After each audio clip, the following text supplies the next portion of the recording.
Welcome, friends. We're really glad you're here tonight. I love that poem by Rumi that we just watched. Too often during the Christmas season, we feel pressure to be joyful and excited, but that might not be how you're feeling this year. We're hosting this gathering tonight in the hopes that you can be honest with whatever emotions are present for you. It's okay to be okay. It's okay to not be okay. Whatever feelings you are feeling, welcome them all. This has been a really challenging year. While some are experiencing the light of hope, peace, joy, and love, some of us may feel that our hope is gone, that our peace is extinguished, our joy snuffed out, and our love vanished.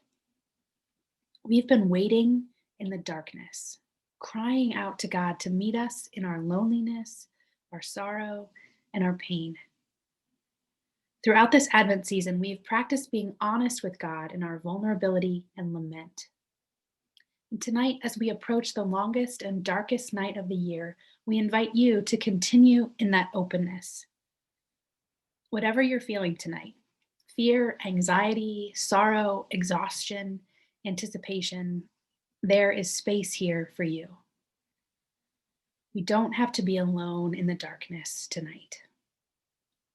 We're here together to share whatever emotions we're feeling, to bring them into God's presence where we can be comforted. Jesus is here, waiting with us in the dark. So let's begin with a simple breath prayer. As you inhale, say, "Come, Lord Jesus." And as you exhale, say, "Bring light to our darkness." Let's breathe together for a moment.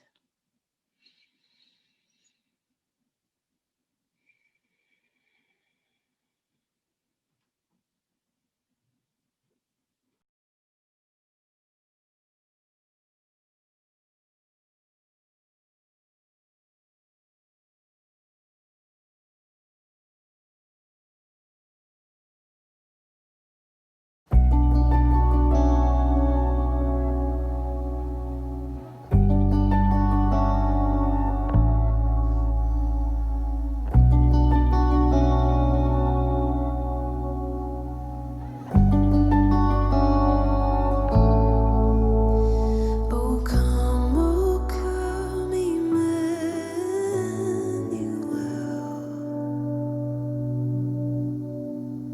and ransom captive Israel,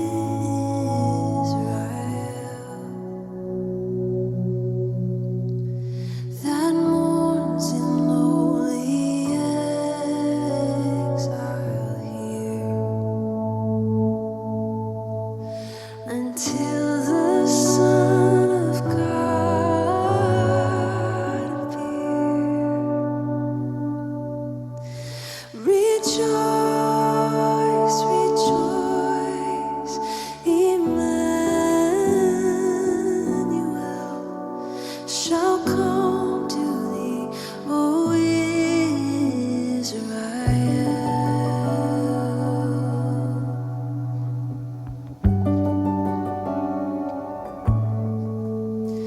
O come, thou day spring, come and cheer our spirits by thine advent here. Disperse the gloomy clouds of night, and as dark shadows put to flight, rejoice, rejoice, Emmanuel shall come to thee, O Israel.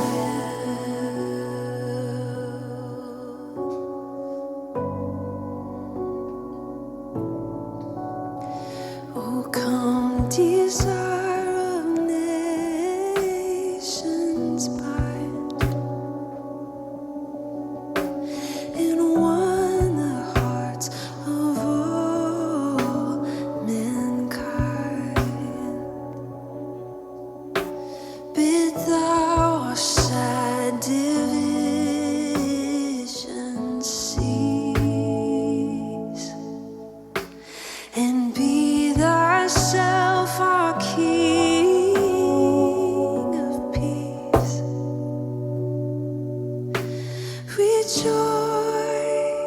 rejoice, Emmanuel shall come to thee, O Israel.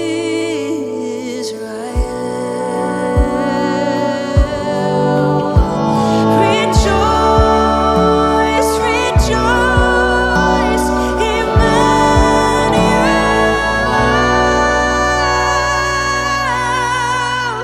shall come to thee, O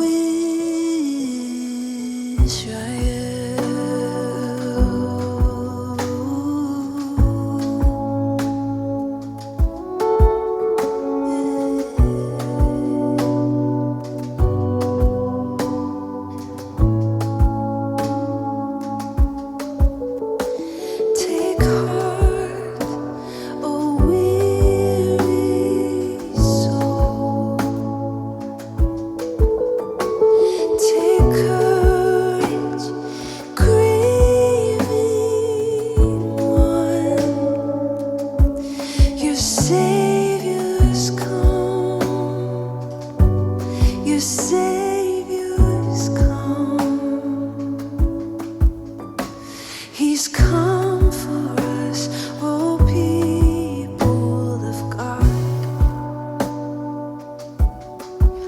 and He is coming soon, oh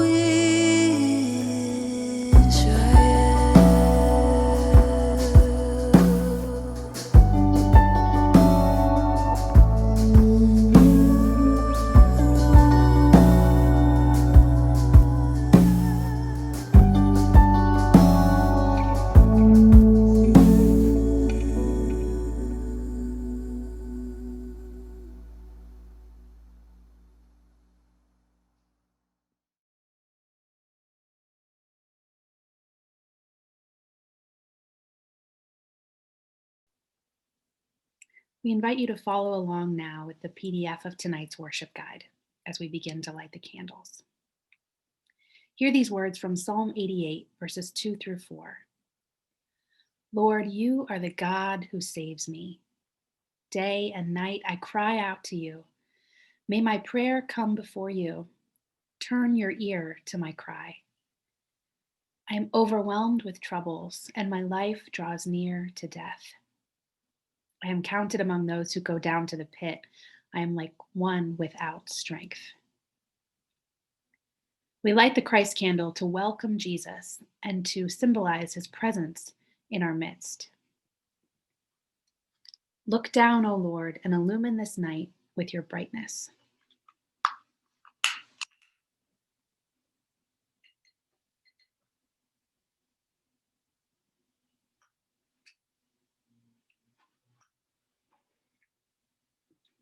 If you have candles at home, we encourage you to light them along with us as we go through our liturgy tonight.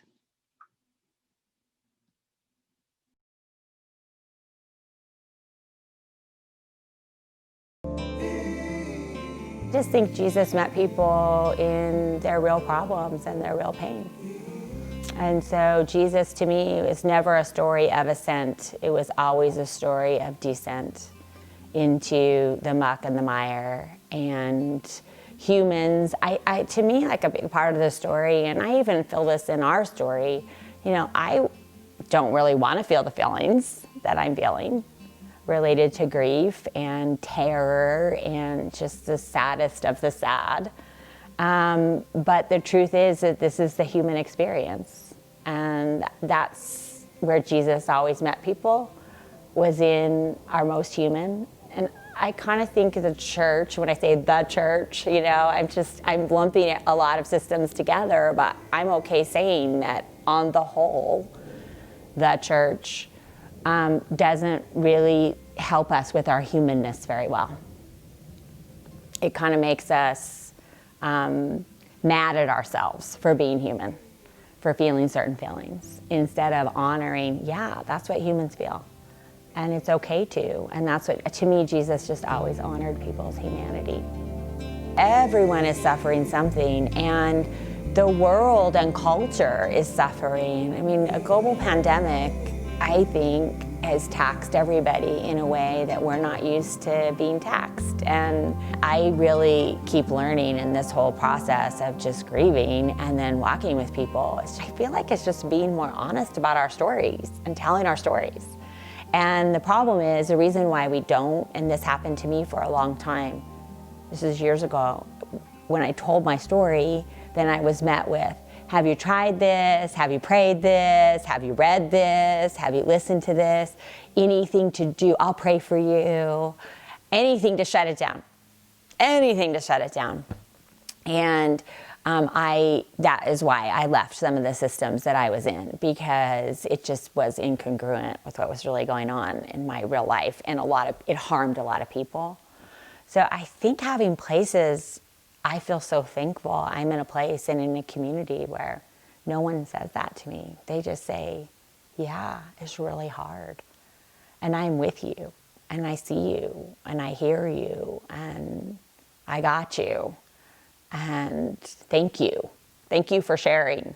That's a recovery principle that in 12-step recovery groups, I think is really helpful, where people don't do anything except for say, thank you for sharing.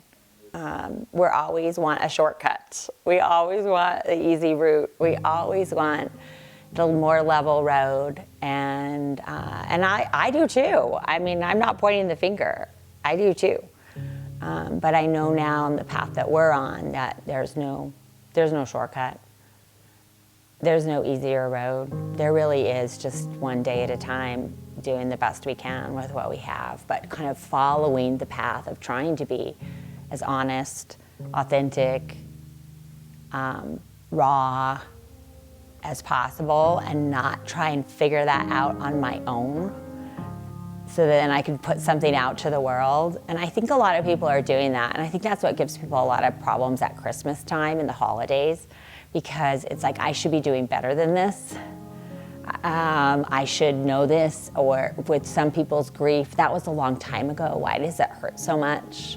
Like, we find all these ways to kind of say we're not supposed to feel a certain thing, instead of just owning that our real stories and our real feelings are valid, and whenever we're trying to figure it out, to squeeze it down and to make it all work, we're usually in trouble.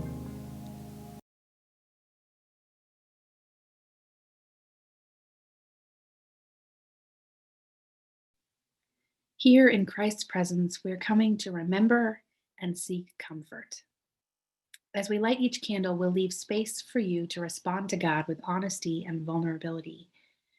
We hold this space with expectation that God will meet us here.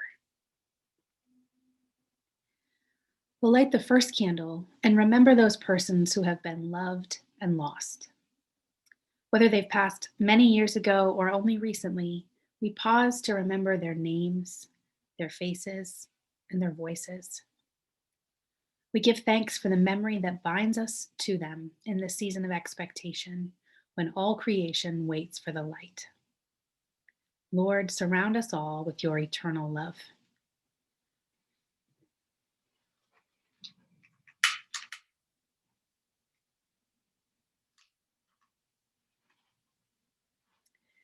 In these next few moments of silence, we invite you to write down the names of the people that you are missing tonight and remember them with love.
Hear these words of comfort from Matthew chapter 5. Blessed are those who mourn, for they will be comforted. We light the second candle to remember the pain of loss of relationships, loss of trust, loss of jobs, loss of health, loss of faith, loss of joy. We acknowledge and embrace the pain of the past, O God, and we offer it to you, asking that into our wounded hearts and open hands, you will place the gift of peace. Hold us, help us, heal us, O God. We remember that through you all things are possible. Refresh, restore, renew us, O God, and lead us into your future.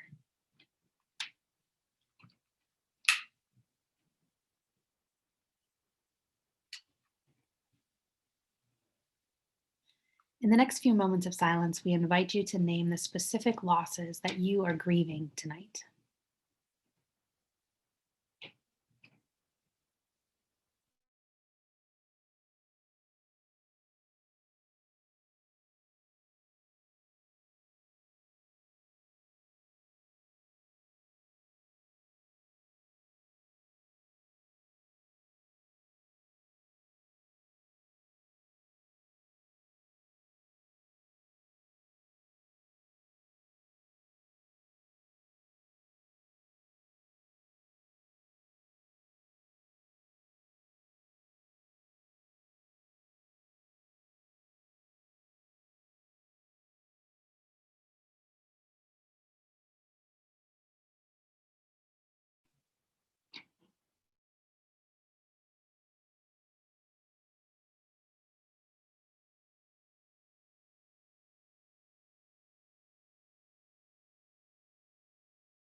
Hear these words of comfort from Psalm 126.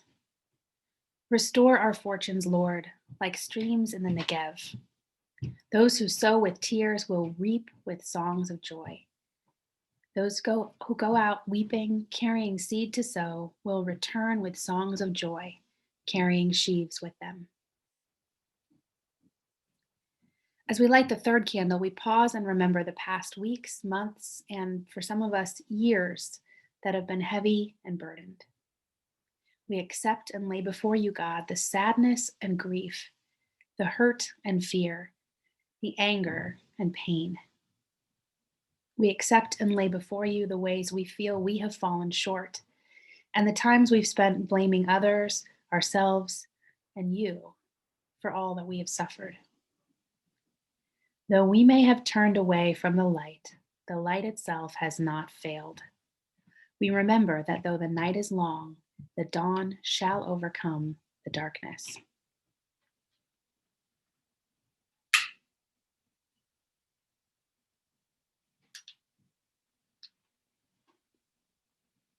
In these next few moments of silence, we invite you to be honest with God about the burdens you've been carrying.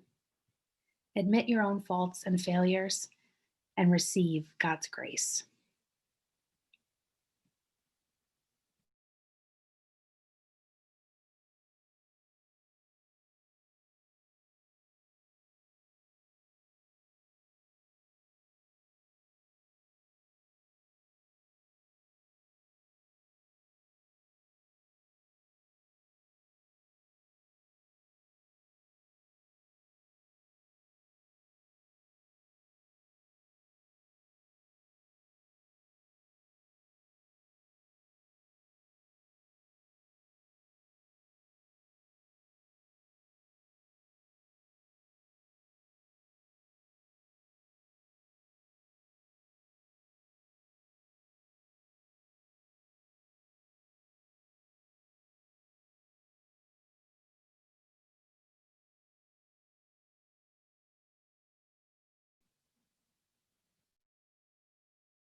Hear these words of comfort from Psalm 34.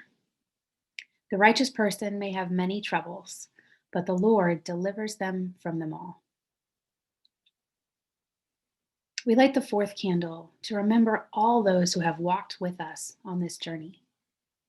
We thank you, Lord, for their compassion, for their presence with us in times when our hurt went deeper than words could express. We remember that you, Lord, send your Holy Spirit to sympathize with us in our weakness and to carry our sorrows. We thank you for those who have held us and pointed us to your light.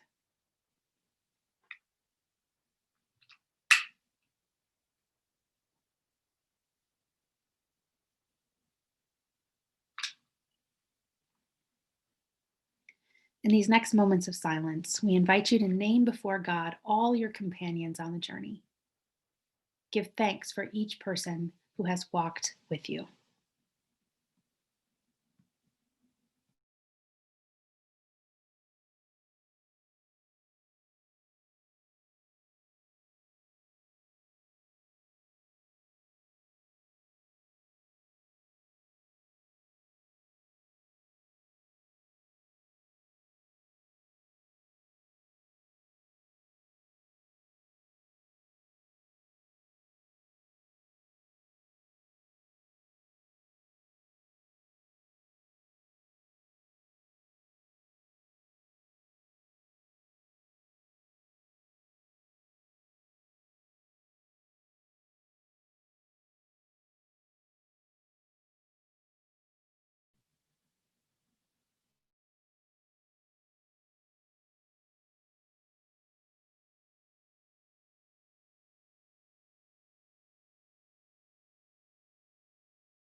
Hear these words of comfort from Ecclesiastes chapter 4.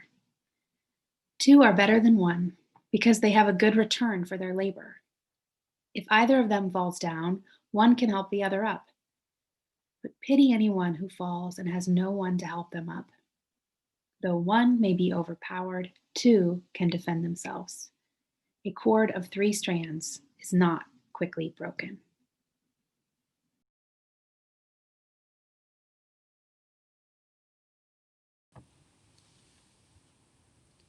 Tonight, I want to bring into our liturgy a poem by Jan Richardson entitled A Blessing for Traveling in the Dark.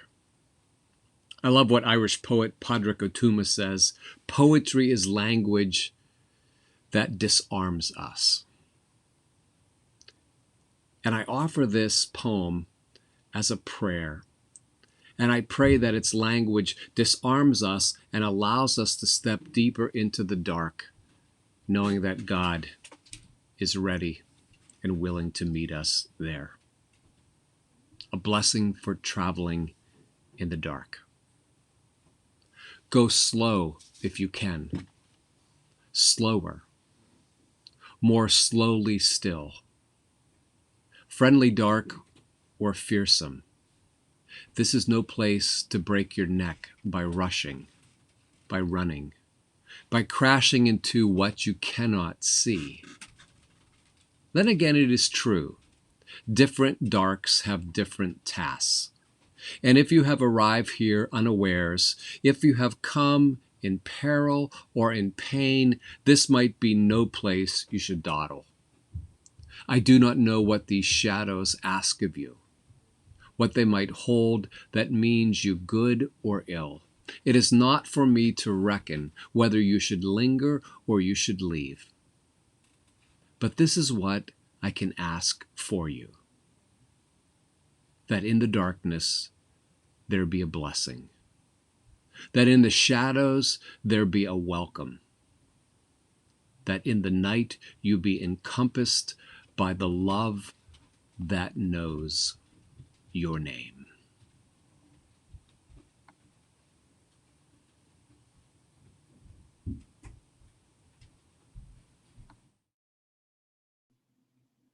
Join me now in prayer as we respond to God with hope.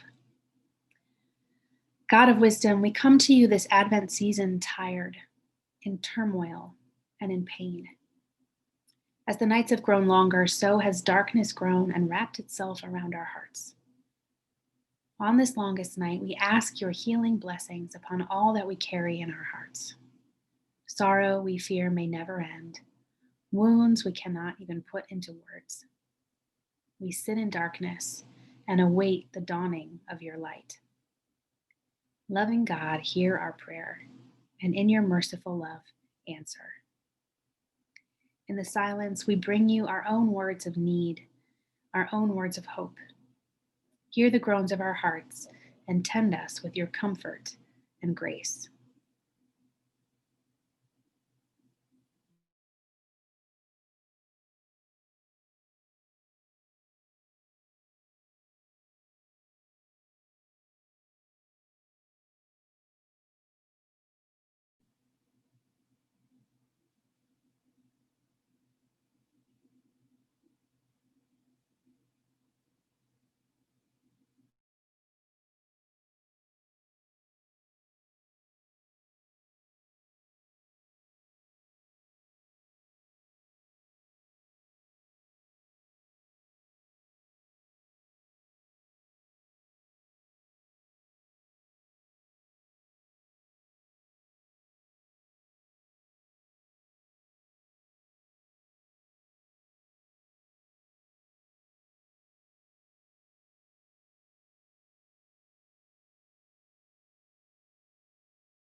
In this dark night, let our fears of the darkness of the world and of our own lives rest in you.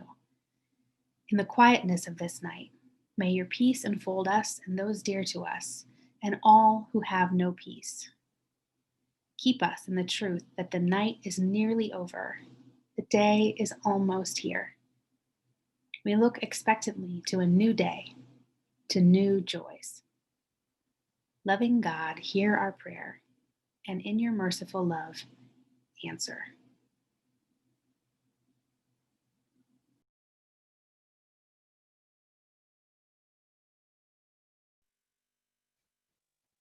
Look at this image from Scott Erickson. On this darkest of nights, we cling to the hope that the light still shines. Though the candle flickers, it will not be extinguished. The light broke into the darkness, and the darkness has not overcome it. Closing your eyes now, imagine Jesus coming into the room where you sit. He sees you and makes his way over to you. Notice how Jesus chooses to sit or stand or kneel. What is it that he wants to offer you right now? Simply allow him to be with you however he chooses. Whether words, a facial expression, a gesture, or simply his presence. Allow yourself to be with Jesus in the silence for a moment. And then I will say, Amen.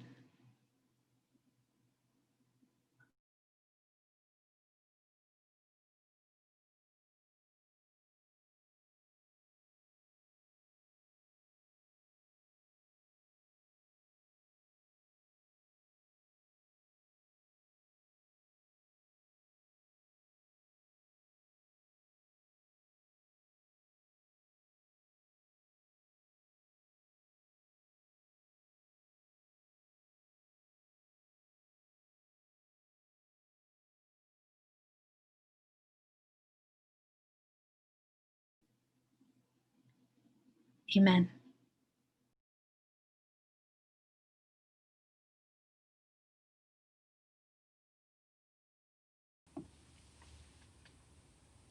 As we bring our liturgy for the longest night to conclusion, I want to invite us all to declare these words of hope that come to us from Psalm 121. Let's declare them together. I lift my eyes to the mountains. Where does my help come from? My help comes from the Lord, the maker of heaven and earth. He will not let your foot slip. He who watches over you will not slumber. Indeed, he who watches over Israel will neither slumber nor sleep. The Lord watches over you. The Lord is your shade at your right hand. The sun will not harm you by day, nor the moon by night. The Lord will keep you from all harm. He will watch over your life. The Lord will watch over your coming and going, both now and forevermore. Amen. Just a moment, I'm going to share a benediction with you. But before I do that, I first want to say thanks to Catherine Sikma for curating this experience for us tonight. And if you'd like to dwell in this experience a little bit deeper, let me suggest a couple of things that you might want to do as we close. Perhaps you might like to take a walk around your neighborhood, look at the Christmas lights.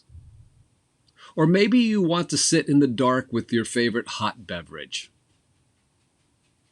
Maybe turn all the lights on your Christmas tree. Perhaps listen to some quiet Christmas music. Maybe tonight's the night to break out Handel's Messiah, or to go to Spotify or Pandora or Apple Music and pull up a playlist of a quiet Christmas or a worshipful Christmas. Invite you just to be open to what would help you continue dwelling in this worshipful space. And as we go, hear these words of blessing and benediction. Lord, you now have set your servant free to go in peace as you have promised. For these eyes of mine have seen the Savior, whom you have prepared for all the world to see, a light to enlighten the nations and the glory of your people Israel. Go now, sisters and brothers, in God's peace. And God's people said, Amen.